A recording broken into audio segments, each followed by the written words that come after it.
Here I find you. I think I could love you. Hello, everyone, and thank you guys for joining us again. Welcome to the How Strong podcast. Today, we're really excited to talk about a topic that everybody is interested and engaged in, and it's really the state of social media. So, again, I'm Lisa Cotto. I enjoy marketing of all sorts, and I specialize in market research. Troy Beats is with us today as well. But I'm going to pass the mic over to Stephanie Curl. She's been in the social media space for quite some time and is our expert in this. So, Ramino, you want to give a quick introduction on how you enjoyed working with Stephanie? Yeah, this conversation, it always starts the same way every time. There isn't anybody I trust more than Stephanie. I've worked with her for a very long time. She was actually at Lexus. That's where I met her, and she was heading up social media. And her brain just works differently. And you know this because the second I got into the building, you sort of know who you're going to gravitate towards. And it was absolutely Stephanie, because we were completely on there's the mainstream way to market, and then there's this other sort of different way. And Stephanie and I were completely aligned with how do we do things differently. And she really changed the way I saw social media. She was always willing to take risks. She was really good with the agencies and making sure that Lexus's perspective was taken into consideration. And when I moved on from Lexus and she had moved on, I stayed in touch with her. When I eventually went over to DeLorean as the CMO, I brought Stephanie over again as we launched that brand. And I wouldn't have it any other way of having her on this podcast to kind of talk to and just take some of what's in her brain and give it to some of those people out there that are looking for ways to amplify their brand, amplify themselves, and understand certain topics like social media. And I know this is new to you, Stephanie, the way I introduce you every time. I feel like I should just record it and then hit play. It's always the same. It's always going to be the same. Thank you. Thank you both for the warm introduction and the beyond flattering kind words. I feel like I was at the right place at the right time, but my background for the past decade has been in social media, primarily for the auto world, with Lexus, with Honda, and then DeLorean. But traditionally, I came from the world of PR and communications. And what brought me to social media was what I call a new wave of PR. It's faster. The next generation didn't want to read traditional press releases anymore. They didn't want the old ways of looking at things. They wanted things in 140 characters or less. So I like the way that media was changing. I like the way that things were adapting and thinking, learning to write more concise, learning to be more creative and think out of the box. What is a social media press release? Those were things that just I gravitated towards and wanted to perfect in order to reach masses more effectively. And that's where I kind of took off with it. Expert, that's debatable, but I think that I enjoy the challenge. I enjoy looking at things differently. And with each brand comes a new challenge, whether you're an established brand, whether you're a new brand, or you're just an up and coming brand. There's a lot of different facets to consider with social because it is challenging. So Troy and I have had a lot of fun brainstorming out of the box ideas, not just with social, but how does it complement your digital footprint as a whole? And so I think that's where a lot of people think that, oh, if I just have a social campaign, I can get recognition, or if I throw a lot of money behind it, it's going to work. But the truth is it won't. It really has to tie back to a lot of other components for it to be successful. So I'm sure that's what we'll talk about here today and comes up quite a bit on this podcast. But I'm excited to join the conversation and see what I can contribute. Well, this is a topic I've been wanting to have for a long time. And in typical fashion, I can't always have Stephanie whenever I want Stephanie. So it's been a while. But this conversation was about Bud Light. And it still continues. The debates are still out there.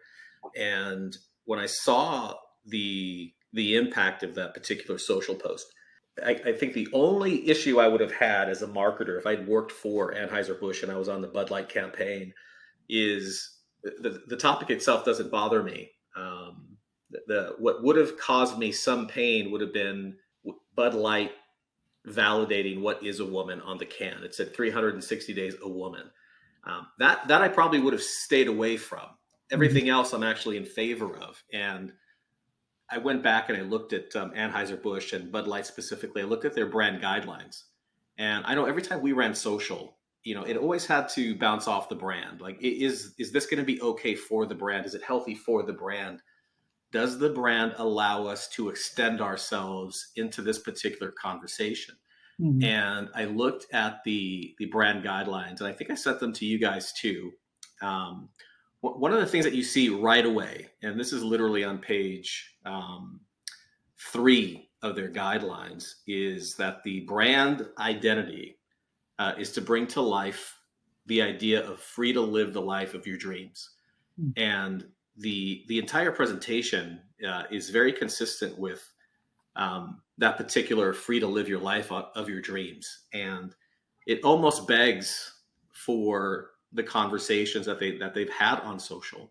Mm. And what I want to ask Stephanie is, if the brand is saying that we're going to focus on living the best life you have, and you have the Brian Mulvaney conversation, and they get such negative responses to that campaign because it's a transgender conversation.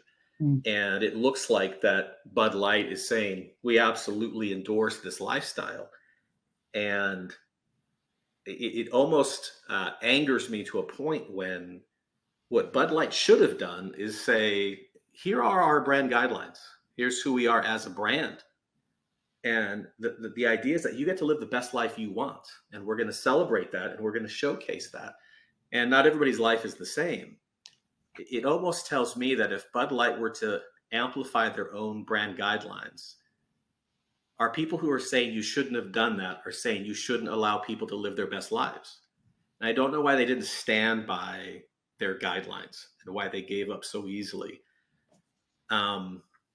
Would you have done something different if the brand dictated that we could have done something like that? So just to be clear, what you were saying is that you felt that the brand should have been standing behind their position and their tagline when it seemed to cater more to a certain community. Yes. Got it. They're not the first brand to do that, and they certainly won't be the last, right? Right. When Oreo took a huge stance on gay, transgender rights, where they literally were taking it wasn't even the messaging, it was the imagery of the cookies with the rainbow coloring and the fill. And they just came out swinging with a whole different perspective that nobody expected from a cookie, right? I mean, how can a cookie make an impact? But it did. Oreo just completely revamped themselves to really speak loudly. You saw it again. You see a lot of the brands getting behind Black Lives Matters, right? And a lot of people don't agree with that. Why should a brand speak to something so powerful and politically? I think there's kind of two messages here. What's your angle? What are you trying to accomplish by going behind a certain cause, and how far are you willing to go with it? Because when you go that route, and I think Disney is probably the heaviest hitter in it right now, is when you decide to go a certain route, you're going to isolate people. Nike too, when they got behind Kaepernick, right? A lot of people said, I'm not buying Nike anymore. He doesn't support the country and what he stands for, but that's not what he's saying. That's not what it's about. Everyone has a position, and everyone's free to have a position on it. But the question as a brand is, are you willing to take a hit for a cause? Did what they, do I agree with what Budweiser did? I think if they really were more powerful about what they were trying to do, then I would have. This is where I get torn, and we dealt with this in a lot. Is do I need to defend my actions by responding to it? Sometimes, maybe to make it more clear about what my position is, if it's not being clear enough in my video or my commercial or my social post. But at the same time, too, if it is crystal clear and people just don't agree with it, no, I wouldn't respond to it, because you're entitled to feel the way that you feel. And as a marketer, I'm entitled to position my brand the way I see fit. If it's not necessarily hurting you, which in this case, it doesn't seem to be hurting anyone, I don't know if I need to justify it. I think it's a bold move from a beer brand, but I guess for me, in my mind, I would want to understand more about why. Why did you decide to go down this road as opposed to something mainstream? So, yeah. So the other thing I was thinking about too is, if this were a campaign that its campaign was a year-long campaign celebrating journeys, And this particular one was just the first of many, Sure. celebrating journeys and milestones in people who are trying to live their best life. I Sure. could say, listen, this is one of many conversations we're going to have about our stance on living your best life. Then I think it would have been a little bit different, a Right. little different of a conversation. So if they said, Troy, we'd like to do this, what would be your thoughts? If I went to an agency, I'd say, listen, well, you'd probably want this to be the first of many conversations that tap a wide variety of people who are drinking your beer. Right. I would have stayed away from the frat conversation because I was in a fraternity, and I have a lot of fraternity brothers around the U.S. And Let's hear those stories. Those are the ones we well, should. that's a different podcast we're producing right now. But you'd say, now you're singling out the fratty kind of beer. I can tell you when I was in school, I couldn't afford Bud Light. I was we were definitely not buying Bud Light, not for that reason, but we couldn't afford it. But when you start saying that's a negative now you've isolated two separate groups, people who are in fraternities and then people who are transgender, and now you're offending everybody in between.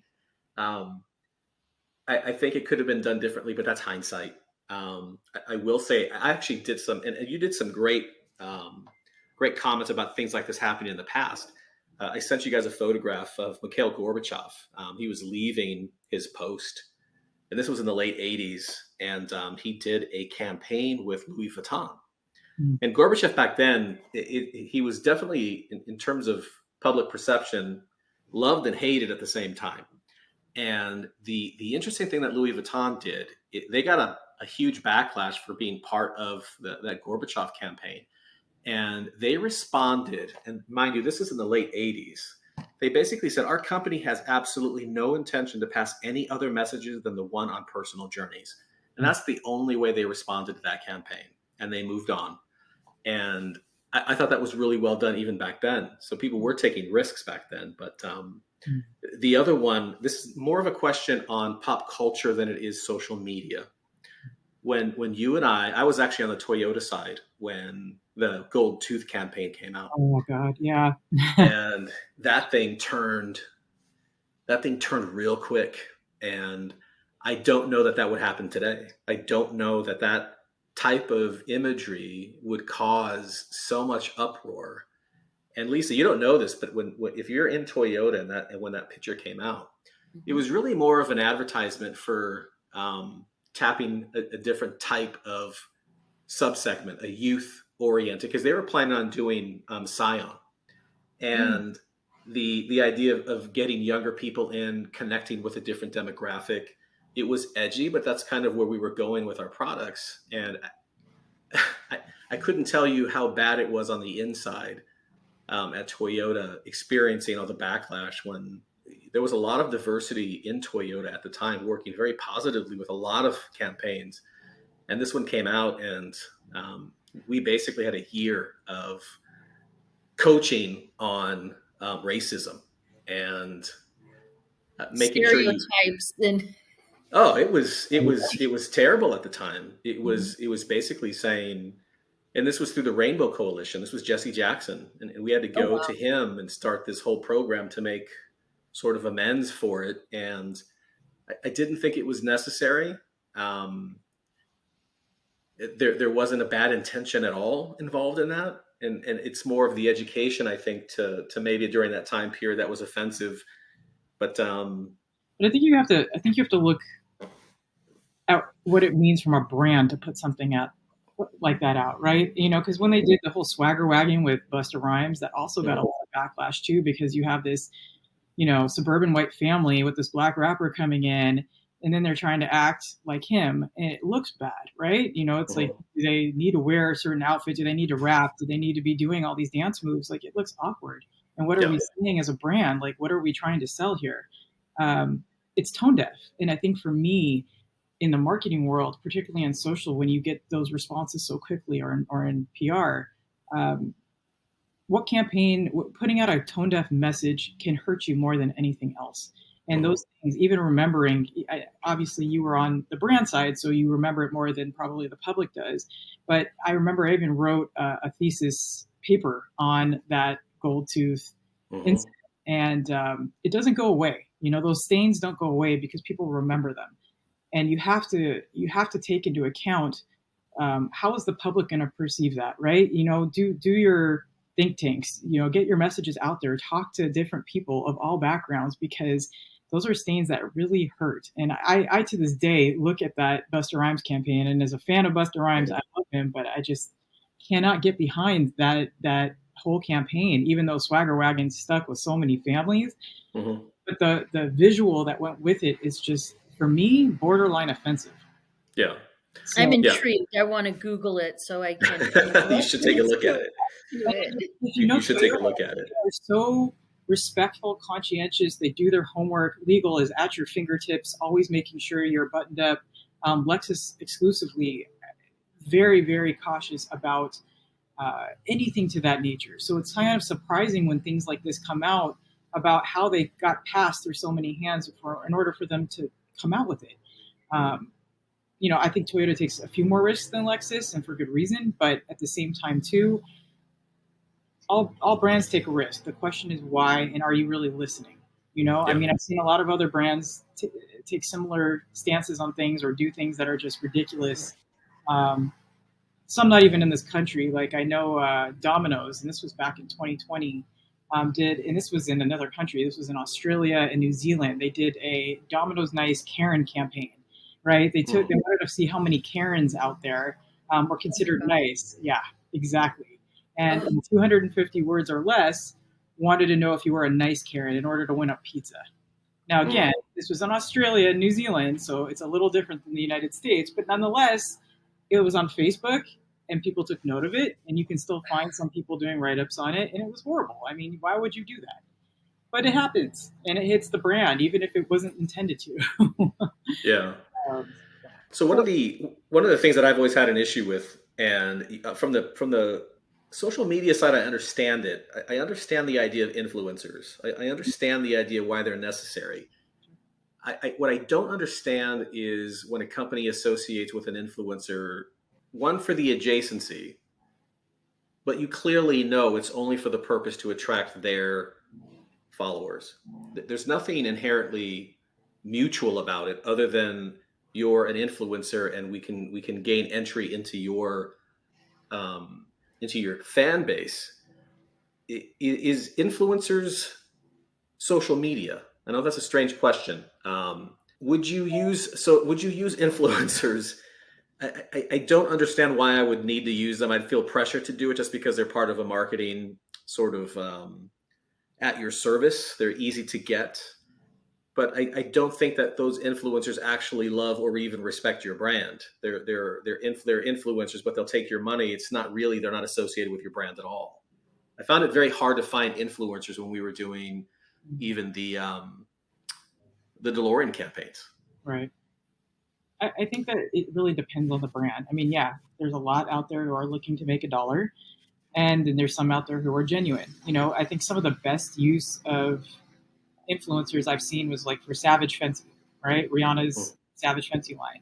She used some actors, actresses, well-known people, but she also used a lot of people who were just influencers online who wanted to test the product and look good at it. And then she put paid behind it, and it hit the right audience. It hit me. It hit a lot of my friends. Mm-hmm. That's the audience she was going after, and it appealed to me because some of these women were just regular women. Yes. And it was great. It was a great product. It's like, there's not much more to it. And a lot of people stand behind Rihanna because of who she is and what she stands for.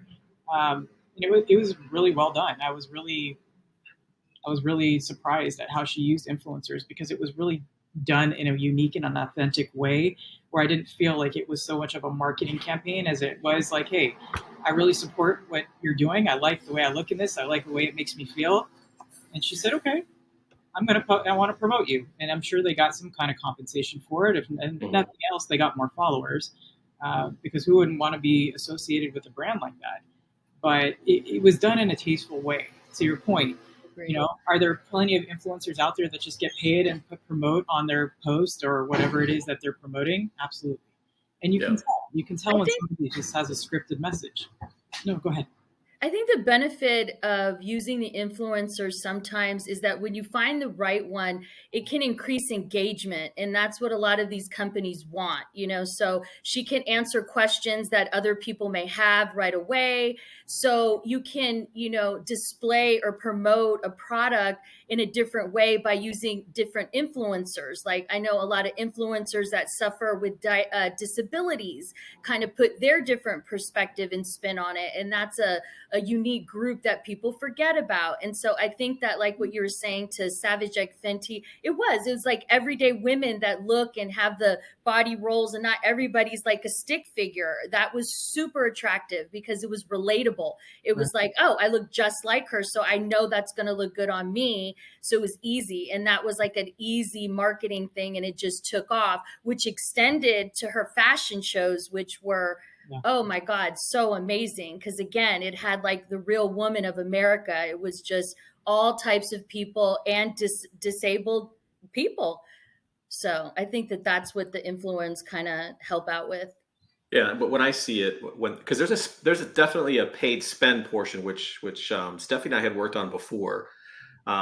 We worked with Supercar Blondie. That was a really good campaign when we were launching DeLorean at Pebble Beach. And she's got I think it's over 40 million or 20 million followers. If you definitely get visibility on that channel. I think with influencers, you're only visible until the next post. And you drop off fairly quickly within that first 15 or 30-second opportunity with that influencer. They've got 100 other topics they're going to cover with 100 other companies. And I don't think you're as relevant long-term as you are in that tiny little piece of when you're relevant for that 15 or 30-second piece. And that's where I'm like, I don't know that that's worth the spend. But in our particular case, we definitely got a lot of looks on our vehicle and at that at Pebble Beach. And I think some influencers validate you. If this particular person is paying attention to you in some ways, you are now being validated by somebody like a Supercar Blondie whose work is to amplify and be all things automotive. And if she gives you your stamp, you know, I think we're good. And I think in that particular case, it actually worked out real well. The other side of social media that is very interesting is the idea, and I definitely got this during Stephanie and I's last tour, which was you're graded every second social media is out. And they're going to love you. They're going to hate you. It doesn't matter what you put out on social media. I want to say, Steph, that the first social media post we had, I think 1% was positive and 99% was negative. Right. And the more you grow socially, it'll change a little bit. But one of the things that was really interesting to me is we had put in it was for April Fools. We put in a fuzzy picture, a blurred vision of the Alpha 5 that we were launching, and we told everybody we're going to show you the real picture of the vehicle on April 1st, and then instead we showed them a blurred vision. And a few days later, we would show them the actual picture. But the amount of comments we got on the blurred vision, where you can't really see the shape of the vehicle, it's just a blur. How many people said, this is the ugliest car I've ever seen? It's terrible. My eyes are bleeding. And I'm like, this is a blurred vision. You can't see the car. But they wanted to post something negative anyway, even if they couldn't see it. And they were giving their 2 cents about the shape of the vehicle when there's absolutely no dimension to the car on this blurred vision. And it was interesting. So I used to read every comment, and Stephanie would be like, don't read all these comments.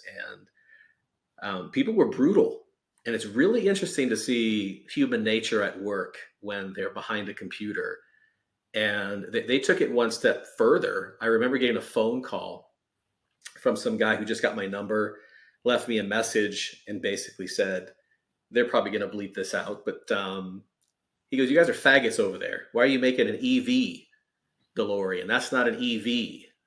You guys are soft. And it just kept going on and on. And it was interesting to figure out that there are some people out there that really just want to hate on everything. And they have absolutely no interest other than to try and make somebody else's life miserable. And this was almost all the time. And social media was, I think there were some positives out there, and we kind of learned from them. I needed to see what these comments were, so I knew what kind of reaction we were getting. And Stephanie's like, "You got to stop doing that." Yeah. And it's unhealthy to do that because you will dwell on all those negative comments. But one of them was Mojave Gray, the band that we're going to be interviewing later on this afternoon. And Xander, who's the lead singer of the band, put out something that said, "Hey, you guys are awesome. You guys are on the right track. Love the product."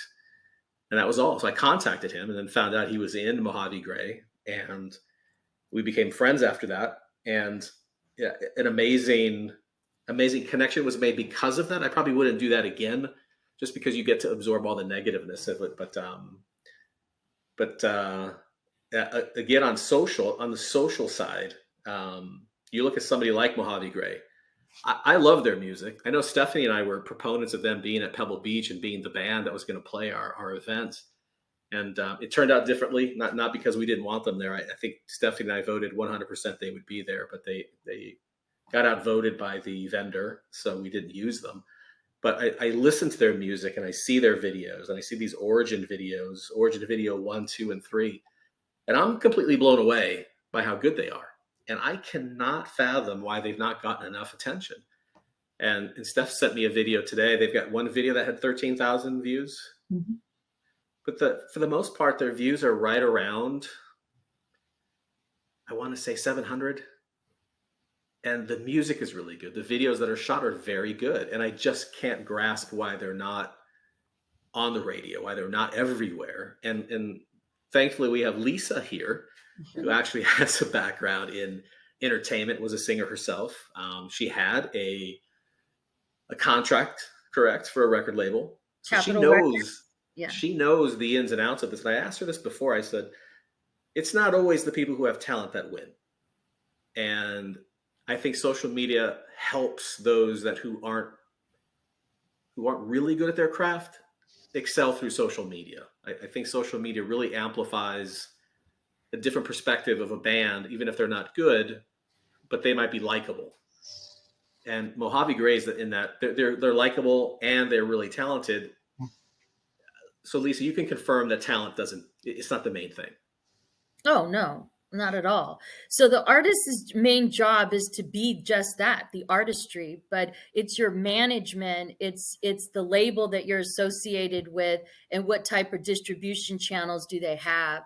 And so I feel as though with Mojave Gray, they seem like they're trying to get their footing and identify with which type of management that they want. And then I think we're going to start to see them kind of take off.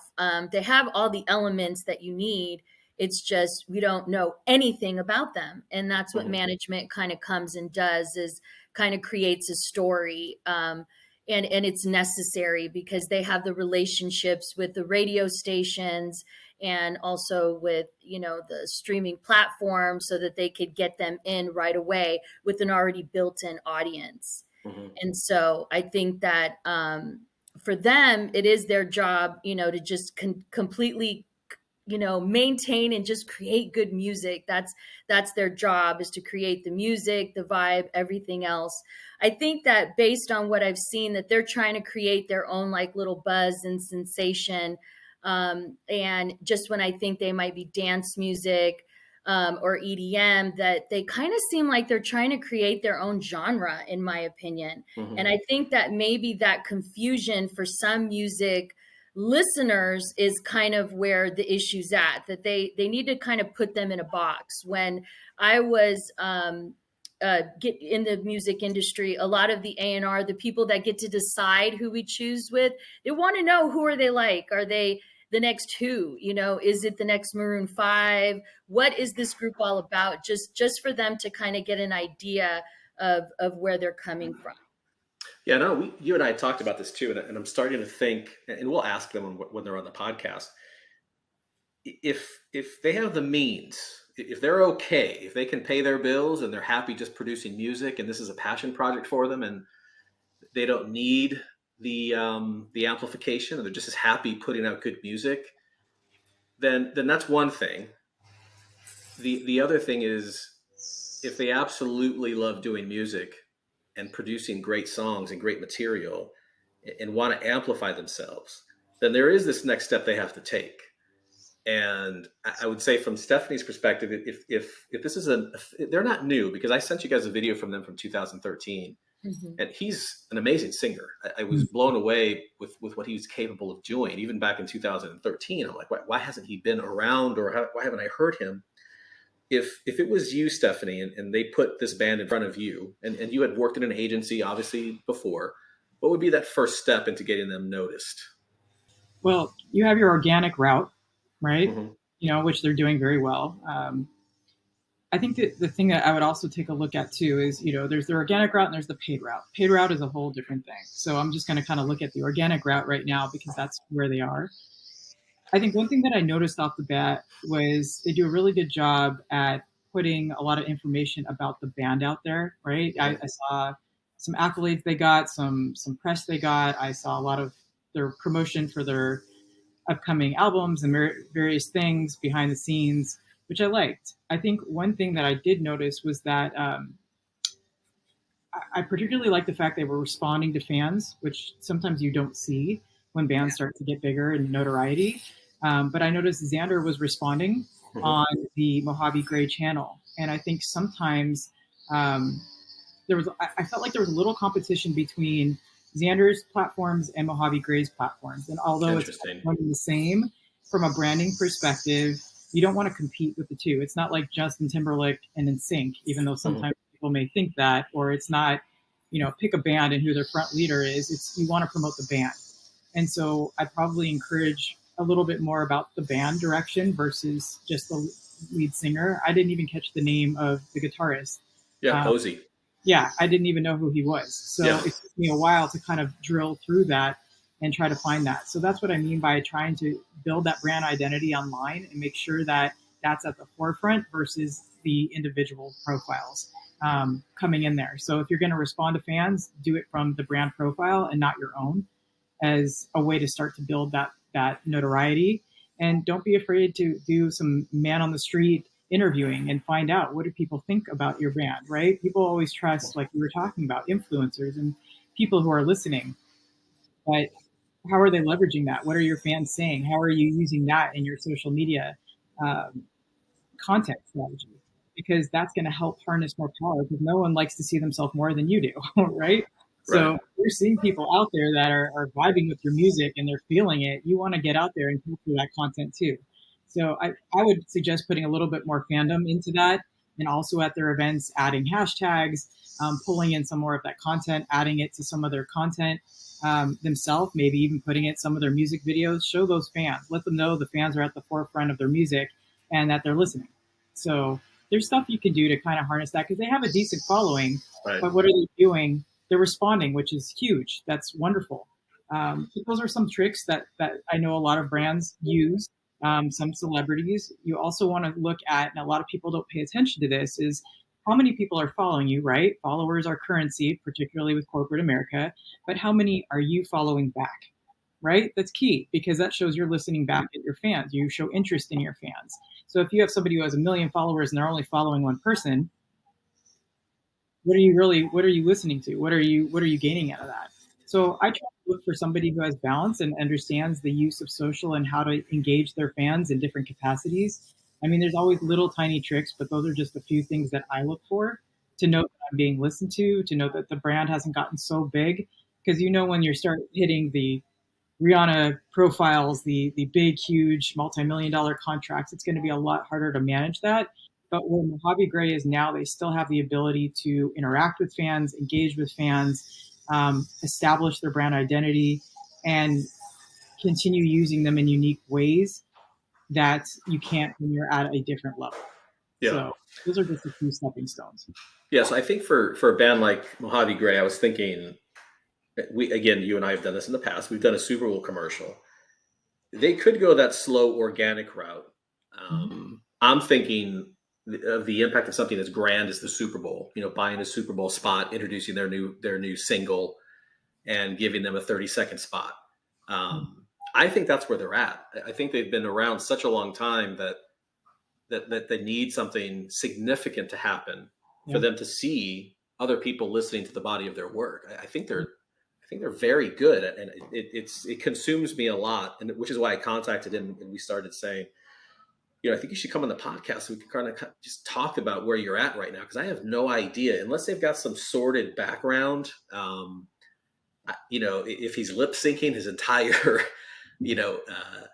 all of his songs, I don't know, but he's really talented. Him and Posey are amazing. I love the videography of their videos too, and it's just trying to figure out what is it that they want. And I think we'll ask them that today. And I think Lisa was very in tune with that conversation. We talked about it early on. It's really, if you guys are in a situation where you're comfortable and this really is a passion project that you can do forever, and you're okay with finances, and you guys love just making music, that's one thing. But if you're in a position where you need to sustain this and you need income, then how do we get you there?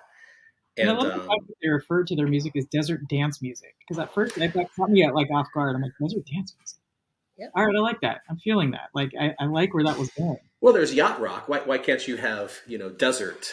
I don't know, but he loves Ojai. I mean, the guy. A lot of their videos are in the desert, and I think that's okay. But I'm thinking maybe they need to sit down with a marketing company. Or sit down with all of us. We do this for a living, and then kind of figure out where they need to go and what are those buzzwords. And I think from the marketing perspective, and I hate this too, and I think Stephanie feels the same way.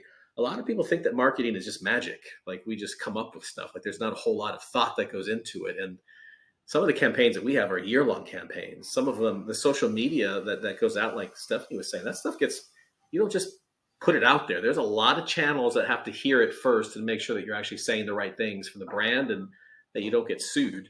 But there's a lot of thought that goes into everything that's made, if it's social, if it's experiential, any kind of digital.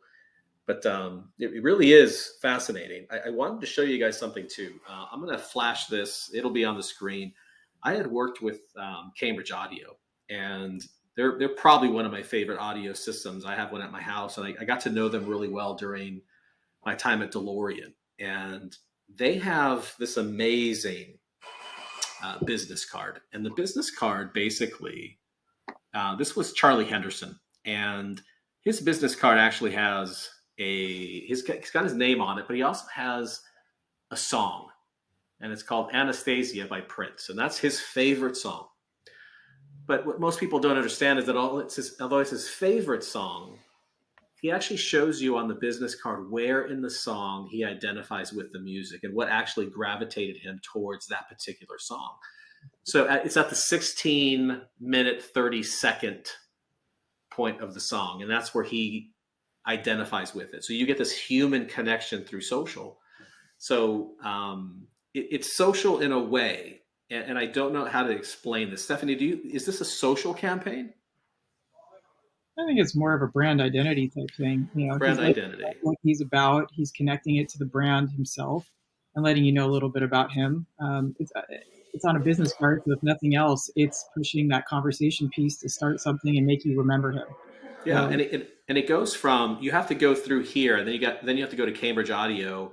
You could probably look at the song there. It takes you from the business card to a platform, which I think is brilliant. I mentioned to you guys that I sent that video. It was the Uber video. That was a Super Bowl commercial. And it was probably one of my favorite videos of all time. I'll have the link on here and I'll show it to you. But are there any social campaigns that you guys gravitated towards that you identify with that got your attention? In general? Yeah, in general. Oh yeah, there's tons of them. Obviously, a lot of them are 360 campaigns. I wouldn't just say they're social, but they have a strong social component. Like Share a Coke has been around forever, and everyone recognizes that, right? Dove does a great job at trying to pull at the heartstrings and go after kind of the emotional route with women, in particular, the Like a Girl campaign. A great job at fostering that self-empowerment for women and young girls. I like some of the fun ones. If you have never seen Heineken's Departure Roulette, but that came out, I think, in 2014, where they're all about the journey, the discovery, going to the airport. They were willing to see which people would be willing to roll the dice and see where give up their current travel plans for whatever they ended up rolling to. It could be Lebanon, it could be New York, it could be any destination in the world, but you take a risk and you enjoy the journey. And that was kind of the messaging behind it. But I thought it was just a really well executed campaign, and it was fun. Yeah. But those are three right off the bat that I know that I come to mind when I think of just creativity and reaching audiences in different ways. Yeah. Thank you, Stephanie, so much for joining us and stuff. But before you go, we see that social media is just increasing. So in general, where is it at? Where do you think the increase is coming from? Or where do you think social media is going to be in the next year or so? It's a $1 million question I think everybody wants to know. But why is it increasing? I mean, people are on their phones more now than ever. I think that it's a quick way to communicate, stay in touch. Unfortunately, I think it's taken over phone conversations. It's taken even, to some extent, email. People are using it as a way of communication, staying in touch, but also research, being in the know, pop culture, everything. It's being used as a medium for all gateways of communication and just interest. It's easy, it's fun, it's safe. You can hide behind it.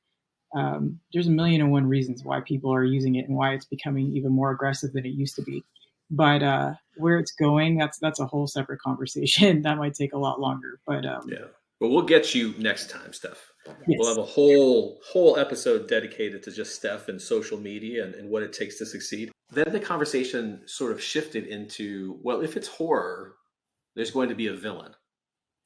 And then you separate villains. So there's a villain in Friday the 13th, which is Jason. But then you also have very articulate, well-dressed villains that are in James Bond. And those villains can wear Rolex watches. They can blow up buildings. They can drive Jaguars. They can drive Rolls Royces. And there is this bad boy villain where companies really respond well to. Ideally, though, they're sort of doing the same thing. They're eliminating people. One of them is doing it with an axe, and the other guy's doing it from the distance with a sniper rifle, or he's planted nuclear bombs in a building. But it was really interesting to kind of separate the two, where villains are really, from the brand side and product placement side, are actually viewed very well as ambassadors for brands. And I was kind of understanding that once I got through it, but that was interesting. And then we talked about a lot of the Quentin Tarantino movies. So a lot of the movies that have product, specifically with Quentin Tarantino, his product placement is all fake. So he makes the cigarette packages, the Red Apple cigarettes. They're in almost every film that Quentin Tarantino does. And the Big Kahuna Burger, which was in Pulp Fiction, a completely made up brand. And then he told me that the issue is that when you get rated, like rated R or rated NC-17, some of the material in the scripts, a lot of these companies don't want to participate. So instead of him going out and asking for brands to participate in his film, he creates brands that look like they've been around for 50 years. Very well produced, but they're not real. And I thought that was a really good way of getting around product placement. But he's interesting. The podcast is up now with that information. Remember Coming to America, and Eddie Murphy in it, he put McDowell's instead of McDonald's. Right. I remember that one as well. I thought that was pretty funny and a great way of kind of, getting the same message, but just using a different brand instead of having to pay McDonald's. Yeah. So he was interesting. We just finished up the Tiger Boxing podcast. That'll be on by the end of the week. And I went over the podcast again and just completely kind of blown away with him and his family and how him and Amika are doing in terms of boxing and how they got to where they were. And I think the family's message is very attractive to just about anybody. It's that feel-good story that we kind of need in our daily lives, of people just actually pushing through, becoming, the person that they need to be to evolve. They both had to go through processes of evolvement to kind of find their way, and they're still going. And I think that's what I loved about that podcast the most, because I think we all can identify with our own personal struggles. Yeah, and it's starting to resonate. You know as well as I do, the reason we started this podcast was kind of focus on not small businesses, not necessarily entrepreneurs, but successful people in a lot of different industries, to kind of figure out What is that thing that drives them to succeed? And we've gone so deep that I'm starting to see these trends, and I'd love to see them some more when we talk to Mojave Gray and a few of the other guests we have upcoming this month. But there is a trend, and it was a trend I wasn't really expecting. Of the podcasts we've done so far, when we drill down, we're starting to see it, and correct me if I'm wrong. If you see something different, let me know. But there is a spiritualness. There is something coming into their lives and saying, you need to do this, and you're not paying attention. So I'm going to make this abundantly clear by this thing that's going to happen to you. And then it happens. And they all recognize it. They all recognize that there was something spiritual that caused them to change. And everyone that we've spoken to so far, they didn't come into this world and knew at 7 they wanted to be a boxer or a movie producer, a singer, an athlete. A lot of these things, there was some course correcting done, and they were in some cases going against their path. And then there was this correction that needed to be made, and those corrections were quite severe. But once they made those corrections, the path seemed to be much more clear and successful. I think you've noticed that. Is there anything I'm missing? Did you notice anything else that's causing these people to do the things that they're doing? No, you're absolutely right. You're tapping into it's everybody's own personal faith that they have, either to their religion, to themselves, but it's this understood commitment that they have to themselves, that they love themselves enough to look at themselves and say, hey, this isn't where I want to be, and I got to just keep going. There's this tenacity, there's this commitment that they all have. And maybe that in it, we're attracted to them, or they came into our radar or whatnot, for a reason. I believe everything is for a reason, and we're all here for a purpose, and that's to serve and to give. And so I think that that's the one commonality that we all have as humans and also as Americans. But right now, the state of society and our culture is to go away from religion. And so I think that most of us grapple with, how are we going to find that discipline, that love for yourself, that you can take the time to figure out what you've got to do to keep going, even if you don't know what the next step may be, right? That's what faith is. But I don't think that we coin it as faith because everybody's just trying to not be, too political or to offend people. Going back to what we started when we were talking about Bud Light, and similar to like what you said Louis Vuitton did. If you stick to your guidelines and you stick to who you are, that's enough in itself. You don't have to engage with the comments or all the backlash or anything. You're allowed to just be who you are. If you commit to that, those guidelines and that brand, I think all the naysayers and people will go away. Now, all the other brands that, maybe they weren't as solid. Maybe their creative team and their process isn't sure either. And so that's why the messaging that they're putting out is a bit confusing. And so that they want to pivot and just react to something instead of staying true to themselves and staying committed to who they are. Maybe you're attracted to that because that takes a lot. Like, it's confidence in itself. I do see all of our guests have a lot of confidence. They're just in this middle part and either have a hump or they're, waiting for the next step.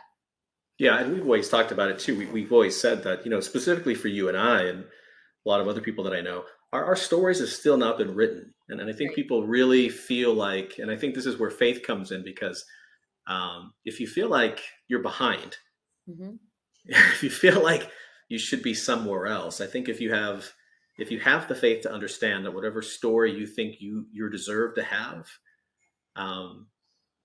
if you had faith in a bigger plan, you'd know that if you're talking about God, he's got a story so significant for you that whatever you think you should be doing, I can promise you isn't as awesome as it's going to be when he develops that plan for you. Mhm. And I think that's where every one of our guests has come to realize, and this is by no means a religious channel. It really is. It's evidence of them understanding that there's this much bigger, significant spirituality, and they've come to that conclusion on their own, that there is something out there. Mhm. A lot of them, I would say 90% of them believe in God, and they believe that this path is where they should be going. Some of them didn't understand that until they were 40 and kind of realize that I think this is a spiritual journey.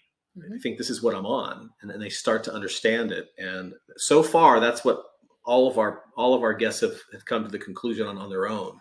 We've not pushed that narrative, but it's interesting to get that point so far. So we have Mojave Gray, who's next. And I'm really excited about having you and Stephanie on there, because you have this tremendous talent and you can see this industry the way that they need to see this industry.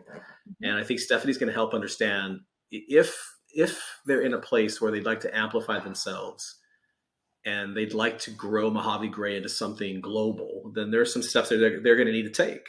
Right. But if they're in a situation where this is a passion project and they're okay, then there's no need to push them into any direction. They're living their best life right now, and there's no need to do anything different.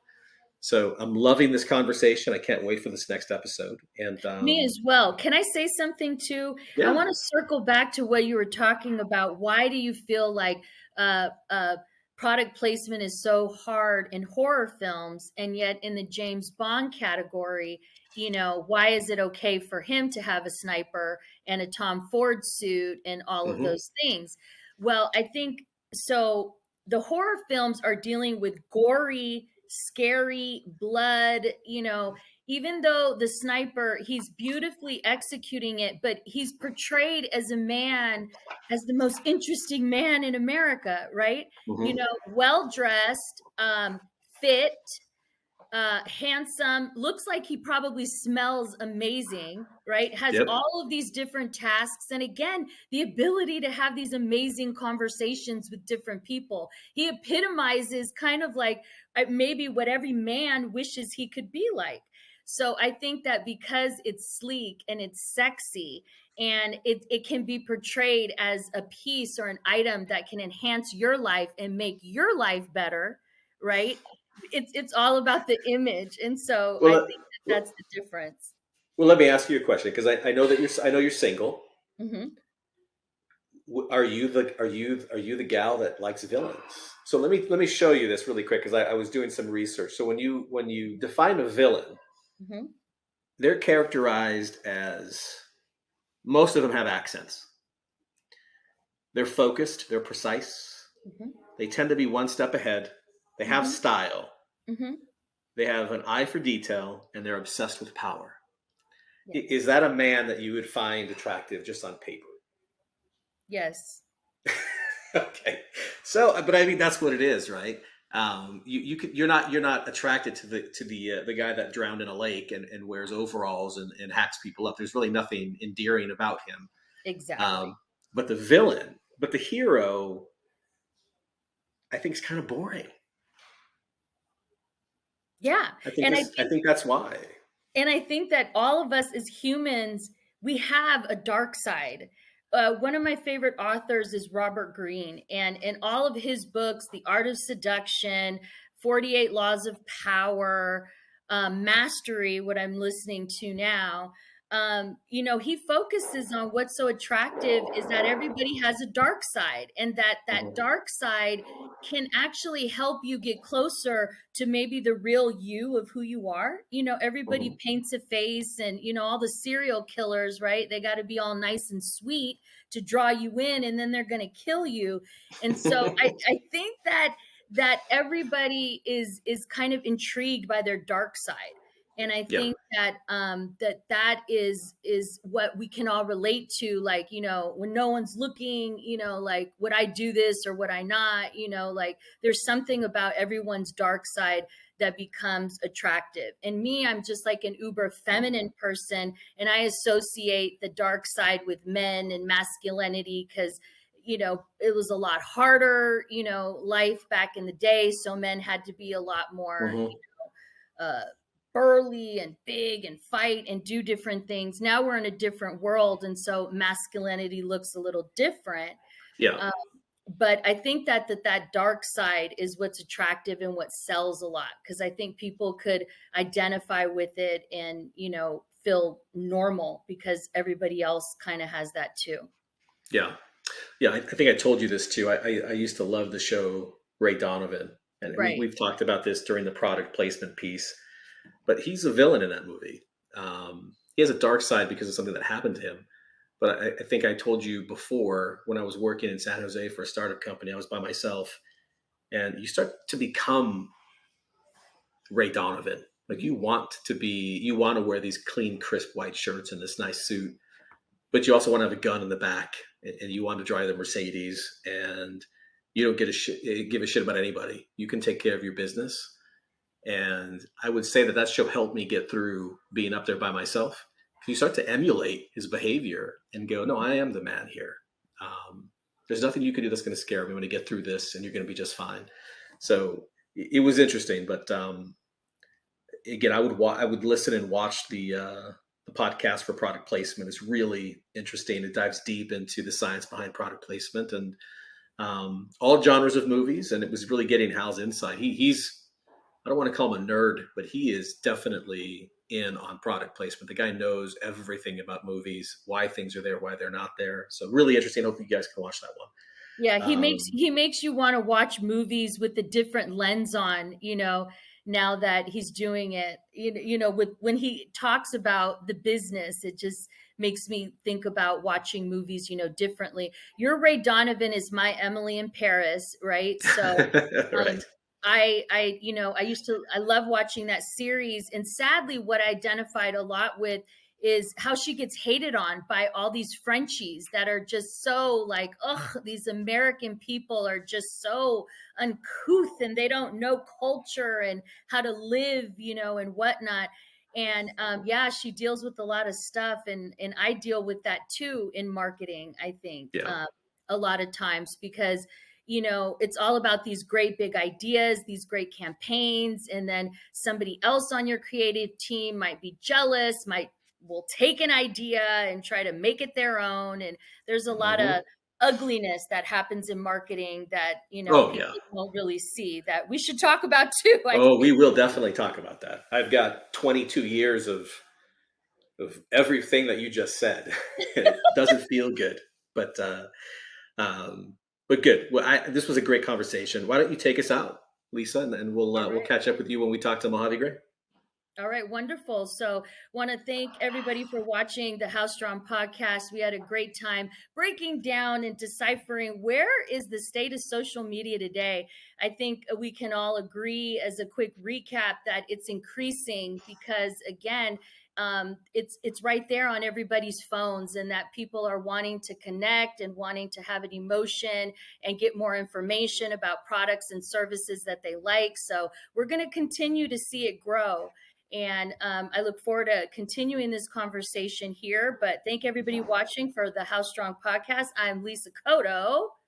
I'm Troy Beats. And we will see you next time on our episode of Mojave Gray. Look forward to seeing you guys. Here I find you.